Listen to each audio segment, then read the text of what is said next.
The 2-year war between Israel and Hamas is one step closer to ending today. After so many years of unceasing war and endless danger, today the skies are calm, the guns are silent, the sirens are still, and the sun rises on a holy land that is finally at peace, a land and a region that will live, God willing, in peace for all eternity.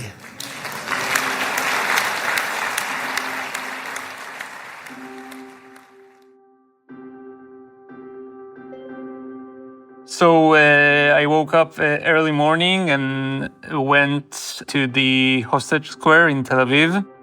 Lior Soroka is a freelance reporter based in Tel Aviv who covers Israel and the war in Gaza for The Post. The Hostages Square is a public plaza that has become a gathering point for protests and rallies in the wake of the October 7th attacks in 2023. For the past 2 years, this square has been filled mostly with sorrow and tears. And today it was completely different. There were like tens of thousands of Israelis there. You could see people smiling and also crying, but from joy, celebrating the return of the living hostages to Israel. On Monday, all 20 living Israeli hostages were released and returned to Israel. At one point, a helicopter that appeared to be carrying some of the hostages flew over the square. Lior spoke with several people in the square. One of them was Aviva Siegel. She was one of the people taken hostage on October 7th. She spent 51 days in captivity in Gaza before being released in a previous ceasefire deal. For the last 2 years, it's been really, really a tough time, knowing what they're going through as a hostage. I'm exploding with joy. It's just one of the better days that I've had in my life. To see the families getting back together and coming home. It's just the best.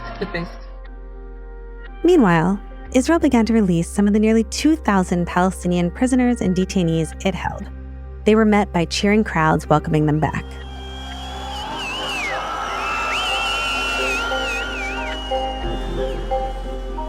From the newsroom of The Washington Post, this is Post Reports.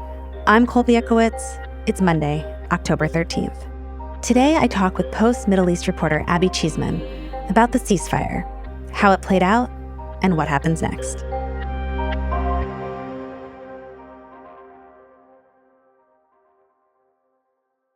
Abbie, hi. Thanks so much for joining us. Hi, thank you for having me. So, Abbie, the hostages were released from Gaza this morning.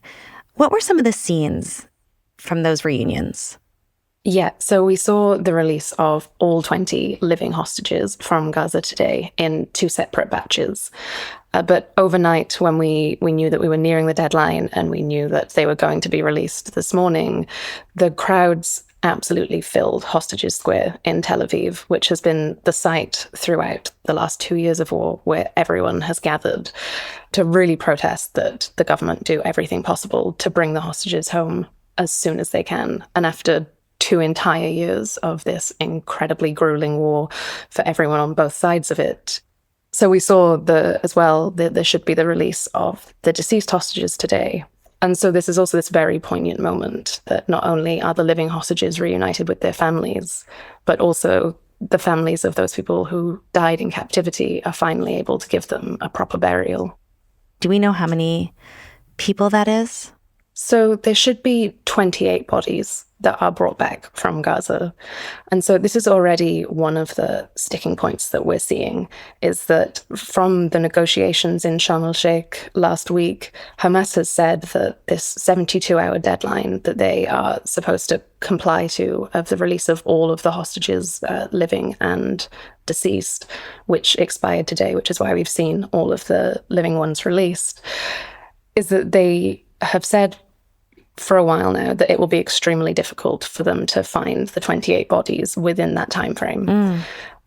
Because they say the extent of destruction in Gaza and also where the Israeli military were positioned until just a couple of days ago has made that very difficult for them to find a number of these bodies. And so at the moment, they're saying that 4 will be released today, which is far less than the 28 that people are really hoping would be returned today. So, Abbie, what is your understanding of what comes next for the hostages that are back in Israel now, who have lived for 2 years in captivity and are now being reunited with their families? Yeah, so obviously it's an extremely emotional return for so many of these people and their families.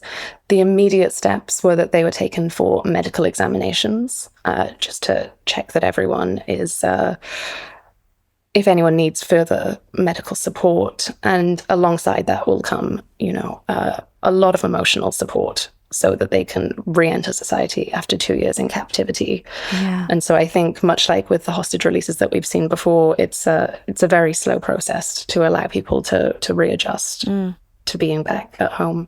And part of the deal, Abbie, also included the release of Palestinian detainees that Israel was holding.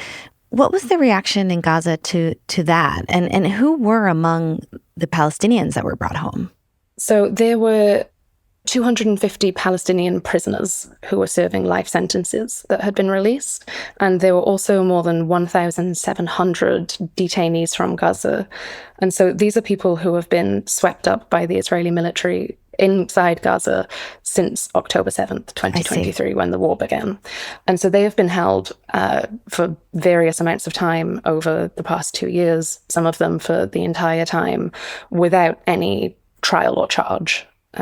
And so they have now also been released. So there was, much like on the Israeli side, an absolutely huge sense of relief that people were being reunited with their families finally after such a long time in detention.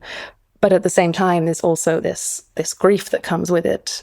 So many people are seeing the enormous destruction of Gaza for the first time. We've seen reports of people coming out of detention today to discover that their entire families have been killed and that they're actually the only person remaining. But, overall, there is just this huge sense of relief that people are being reunited. And I think that it just kind of overwhelms everything that we've seen today on both sides of the civilian population of this conflict.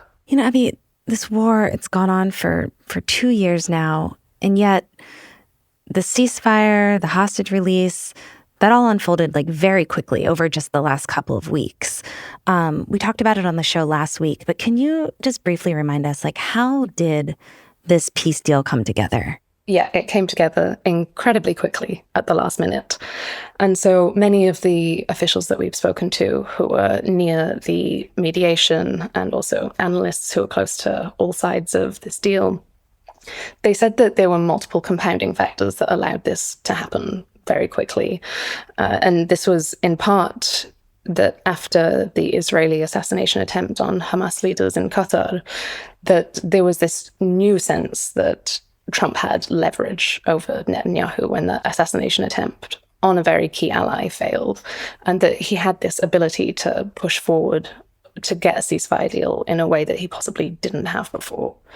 And so there is that, combined with many analysts said that Trump wanted it done in time for the Nobel Peace Prizes, with his desire to achieve one of those. And so there were multiple compounding factors here.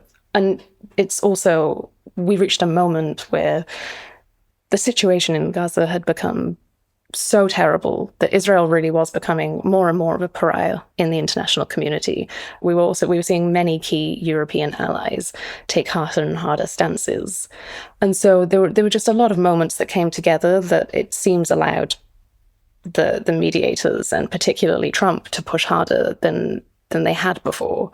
But again, we also have this overwhelming sense that many of the larger issues that will allow this permanent peace that Trump was talking about today to actually come into play. So much of this still hasn't been negotiated. This is very much a ceasefire and a hostage for prisoner exchange that has been agreed and has been signed. And while many people are on board with the wider peace plan to bring a permanent end to this war, the details of that are so much more difficult to figure out. And we haven't really got any public knowledge yet of when that is going to be fully negotiated and how they're going to overcome those final steps while the ceasefire is still fragilely holding.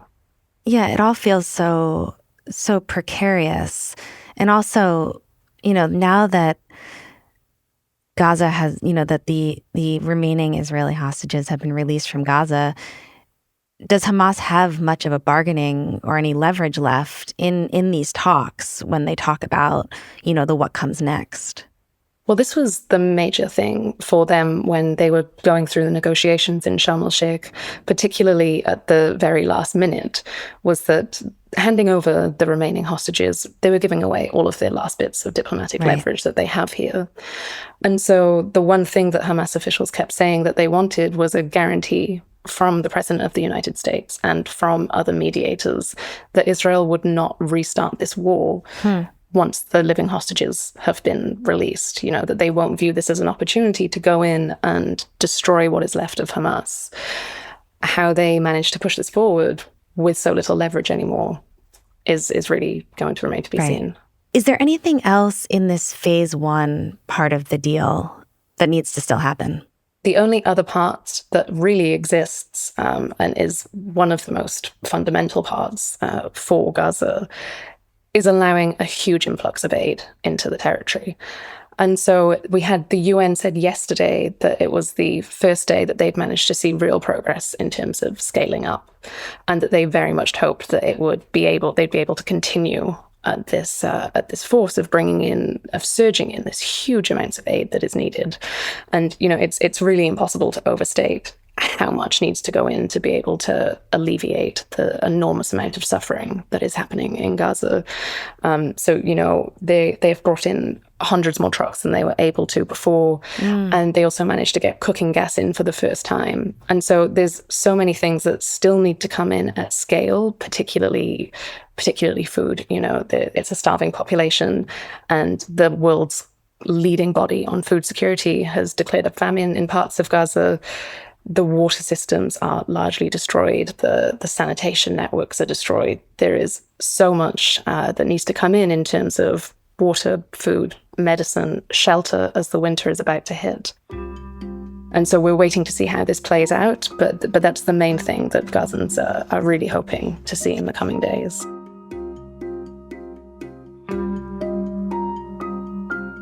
After the break, Trump's role in brokering the ceasefire and where negotiations may go from here. We'll be right back.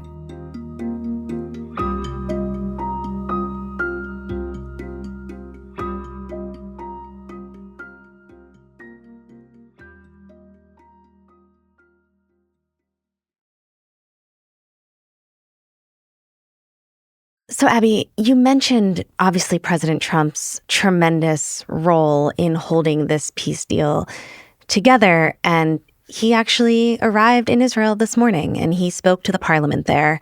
What did he say? So he arrived at the Israeli parliament and was greeted with absolute enormous applause and celebration by Israeli lawmakers that continued. They gave opening speeches between the Israeli Speaker of Parliament and Prime Minister Benjamin Netanyahu. Mr. President, you are committed to this peace. I am committed to this peace. And together, Mr. President, we will achieve this peace.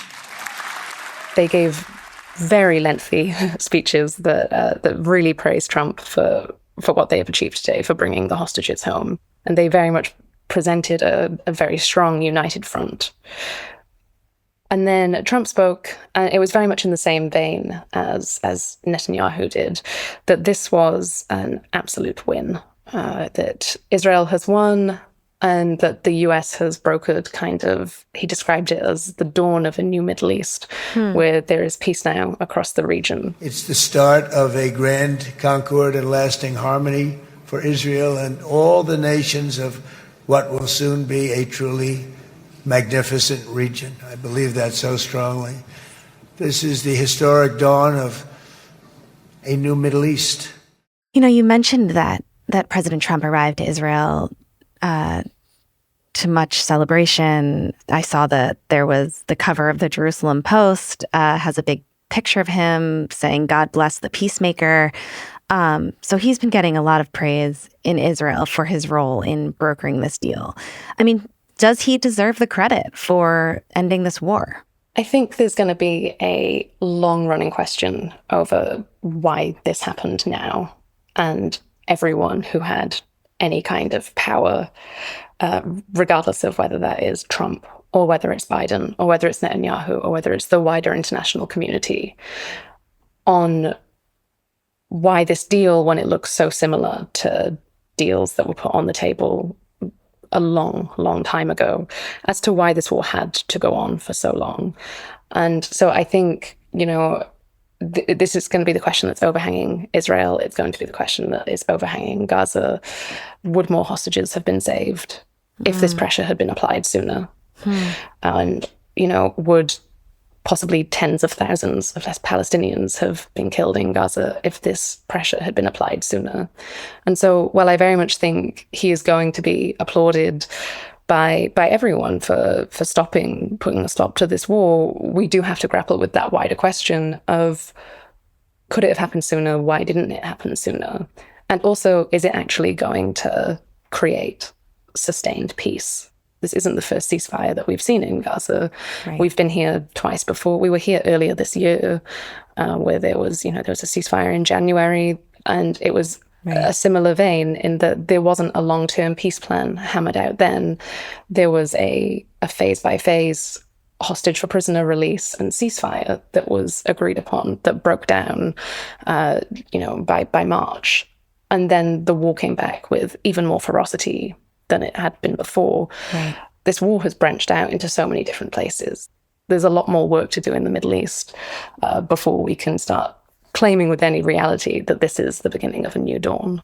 Abbie, there's all of these unanswered questions about how this ceasefire and the peace plan, how it's going to continue to unfold, whether it will stick. So what are the next steps, and what are you going to be paying attention to as you watch this go forward over the days and weeks?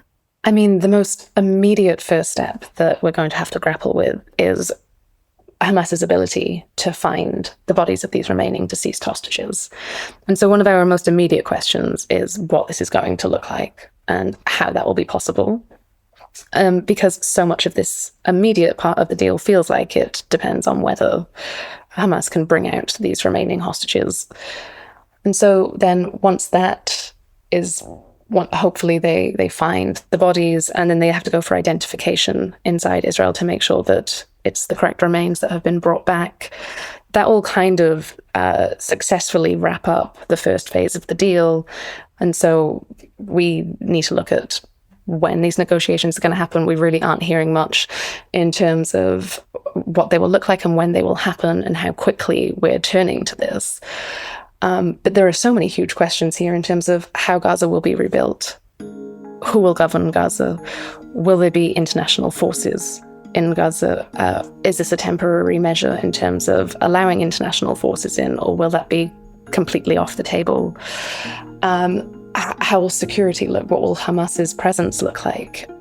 And so how this plays out with what the future of Gaza will look like, and the differences between what Israel wants the future of Gaza to look like, what Palestinians want the future of Gaza to look like, and what the Arab states who are mediating alongside the US can find a middle ground on how that will look like. It's all very much remains to be seen. Abbie, thank you so much for coming on. Thank you for having me.